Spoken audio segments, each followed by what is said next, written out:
right now on 5 on your side at 10. Frigid tonight, low wind chills. Less wind, though, tomorrow. And I'll time out our next week's rain chances. A weekend crime wave. Nearly half a dozen people shot in St. Louis within a 10-hour period. One of the victims, a teenager. But first, the Battlehawks and St. Louis City SC taking over downtown, creating a fan frenzy. And you can feel the atmosphere, the buzz throughout the whole city. It's incredible. Can't beat it. St. Louis sports, second to none. And a very good evening to you. I'm Brent Solomon. Thousands filling downtown St. Louis for the love of sports. St. Louis City SC fans celebrating a record-setting victory tonight, starting the season with 4 wins and no losses. Both City SC and the Battlehawks played at home tonight, creating quite the buzz for the STL. Mercedes McKay has more on tonight's double feature. Let's go Battlehawks, baby! From the Dome at America Center to City Park, sports fans packed downtown St. Louis on Saturday. Let's win today, both teams. This place is just getting back alive again. Some Battlehawk fans showing up as early as 7 a.m. for the 6 o'clock kickoff against the DC Defenders, enjoying food, games, and a couple cold ones. Football belongs in St. Louis. I hope that everybody out here can prove that. I mean, I love it. The Battlehawks being back is great. We've been waiting for it. Many coming back for round 2. After the team's home opener last week against the Arlington Renegades brought home a win and broke some records. I was at the Rams game when they played the Vikings, and it was almost just as loud as that, man. In that first playoff game, it was amazing. Whether they're soccer, football fans, or even both, everyone we spoke to today told us that these two teams are bringing an electric energy to downtown St. Louis. The city is buzzing. You can feel the atmosphere, the buzz throughout the whole city. It's incredible. St. Louis City SC fans packed the Pitch Athletic Club and Tavern ahead of the team's match against San Jose. You just can't explain it. Everybody gets rowdy, they go crazy, they chant. Craziness that's only going to continue as this sports town gets ready for more. Especially with opening day coming up, it's like just everything built into one month. So this entire March has been exciting. One thing's for sure, whether it's a win or a loss, this city is always going to back their teams.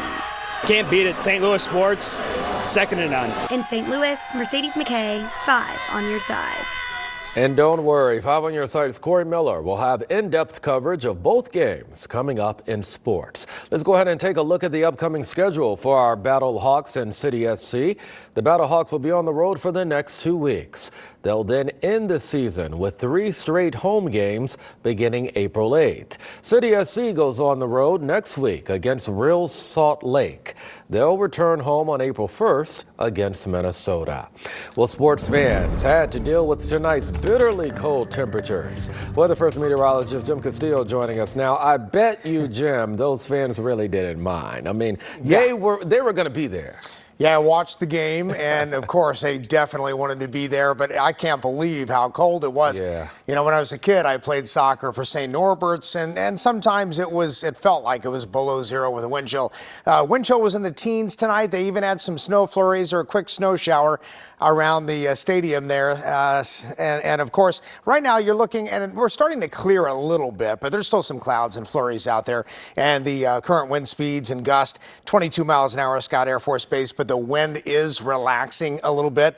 Right now at Lambert, just to give you an example, it's 25 degrees, feels like 14. It was like that all evening. West-northwest wind at about 12 miles an hour, and very dry and cold air is in place.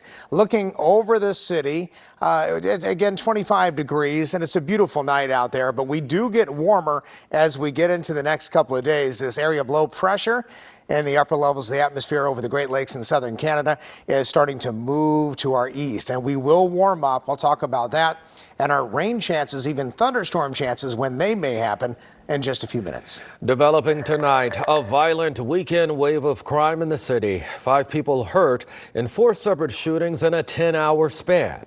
First, a double shooting at a parking lot between Caroline and Rutgers Street around 4:15 Friday afternoon. Officers found an 18-year-old and a 28-year-old man shot. Both went to the hospital with minor injuries. Shortly before 8 last night, police showed up to River Trail Court in North St. Louis. Someone shot a 22-year-old man in the elbow there, sending him to the hospital.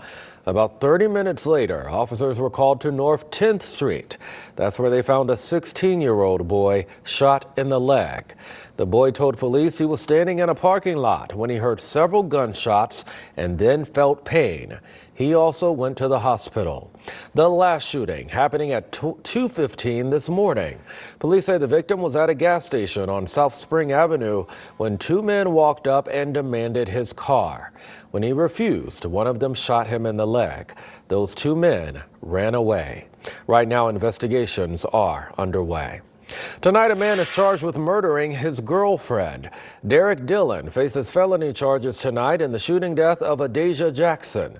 Overnight, police responded to a welfare check at a home on Soria Street in Spanish Lake.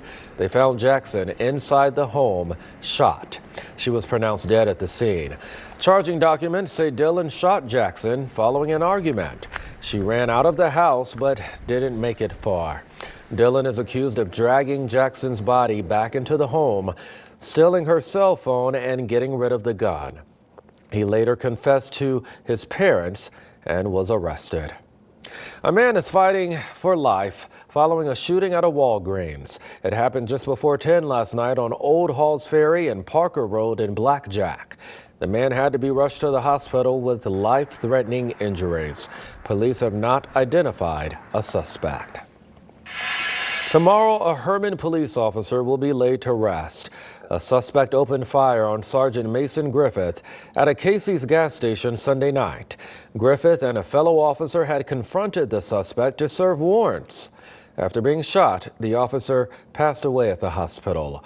Services for Sergeant Griffith will happen Sunday at Owensville High School. Visitation is from 9 a.m. until 2 p.m., followed by the funeral. Afterwards, there will be a procession from the school down Highway 19 to Highway 28. It moves to Highway 50 and east to Reserve Street, ending at Emmanuel Lutheran Cemetery in Rosebud. Herman police officer Adam Sullentrup was critically wounded in that same shooting. He is recovering at Mercy Hospital in Creve Coeur. He remains in critical condition tonight. You can help the officers' families if you text the word HELP to 314-425-5355. We'll show you how. Well, the Missouri Attorney General has more time to bring more charges against the St. Louis Circuit Attorney.